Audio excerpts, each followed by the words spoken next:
What's up? Happy Halloween, JC. The 10 top creepiest stories told in Mexico. Let's get into this video.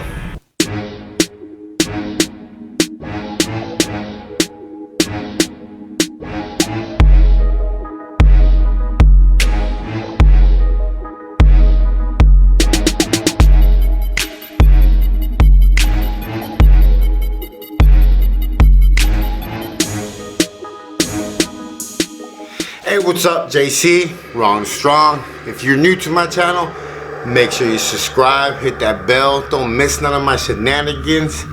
If you're a part of my crew, mi raza, mi familia, mi pandilla, you already know what's up. Súbanse a la Suburban. Let's get this creepy story shit on, and happy Halloween. Mexico is one of the largest countries in the world and very popular spot for the gringos to, come and visit and do their little parties and everything. But after I tell them their stories, they might think about it twice. The 10 top creepiest stories told in Mexico. And some of these stories I've already told, so pretty much I'm gonna start with those.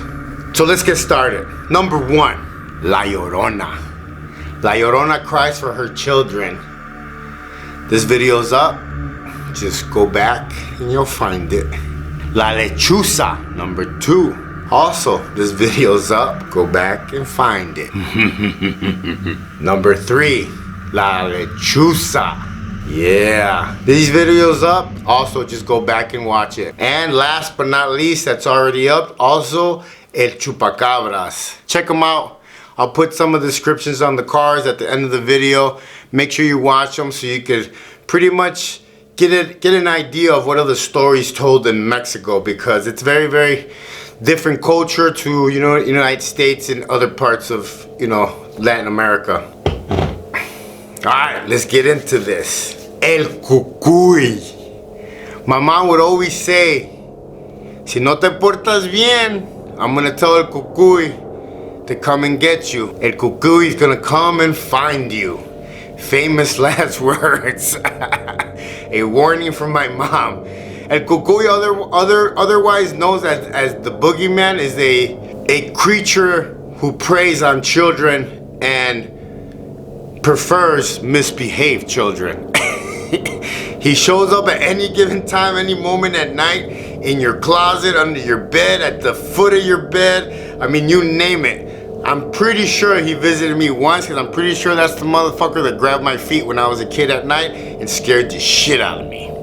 Number 5, La Planchada, the Iron Lady. In the 1930s at a hospital in Juarez, it's said to be that there was a nurse there that fell in love with a doctor. But the doctor left on a trip and fell in love with another woman and never returned. I guess she slipped into a deep depression,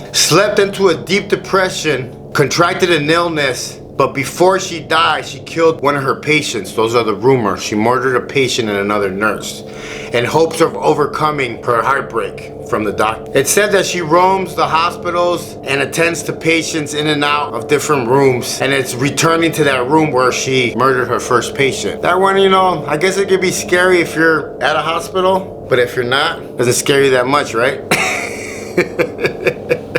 Number 6, the vanishing hitchhiker. It is said that a beautiful woman is standing on the side of the road asking for a ride. And there's actually a couple of versions of this story.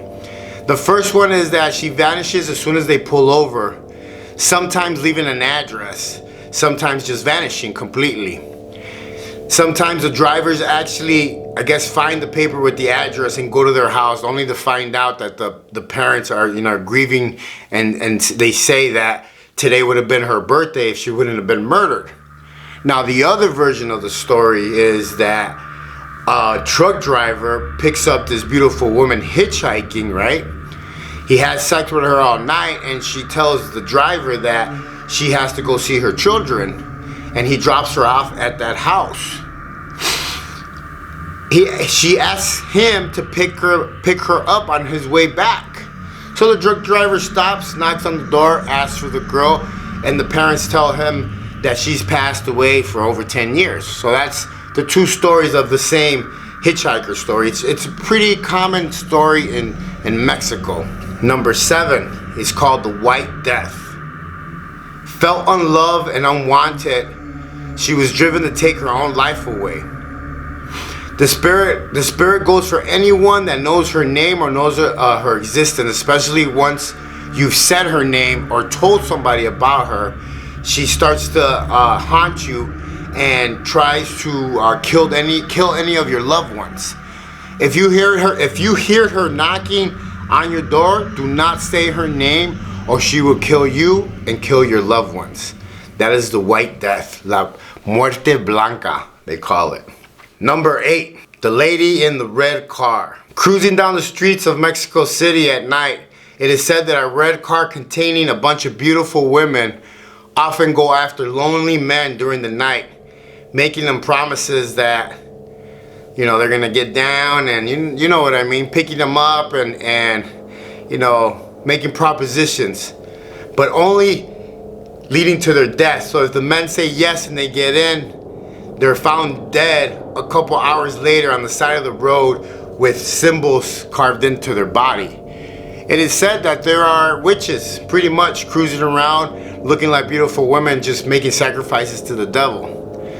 Mexico is known to have a lot of witchcraft, a lot of black magic sort of stuff. So the witch thing, that one is a pretty scary one. That one would scare me, you know. Number 9, the alley of their hands. So this story is a little, you know, so it said that a priest in Mexico needed helping hand, so he had 2 boys help him where he was living at. There's an alleyway that close to the church. Well, the priest was murdered that same night, so the town blamed these 2 boys for the murder, even though it wasn't them. Well, they hung the boys and nailed their hands to the alleyway that led to the priest, to the church, to his house. Well, it's said now that whoever walks through that alley, those hands reach out to get you, and you see their spirits and you see the priest. That one was, you know, a lot of these stories come from the city of Mexico because of, like I said, there's a lot of black magic, there's a lot of stuff over there, so a lot of stories are told in different ways, different manners. I mean, these are stories that have been around since like 1918, 17, like long ago. Last but not least, number 10, the girl in the house. They say that there's an abandoned house still to this day in Monterrey, Mexico. Built by her family in the 1970s. They built the house with ramps because the girl was actually bound to a wheelchair. So they built a special ramps to get in and out all through the house and everything. It was pretty much to make her life easier the way they built this house. Well, the first time that they took the girl to go see the house, she actually rolled off one of the ramps and fell through a window and, you know, died from the 2nd floor. Well, reports say that now that spirit will throw any living child out that same window if they trespass. So they say that a bunch of kids, since the house is abandoned, you know, kids would go over there and play. So that's the reports say that a couple of children have been thrown off the 2nd floor, and they say it's her, because a lot of people have seen her through the windows roaming around in her chair and stuff. And you know, the house is still there to this day. So my name's JC. I am Wrong Strong. This is Halloween stories. Hey, have a laugh, have a scare, cry, smile, it doesn't matter. Don't judge nobody, give somebody a hug, stay in your lane, live savage, and you only have one life to live. Stay out of prison. Don't live it in prison. I'll catch you guys on the rebound.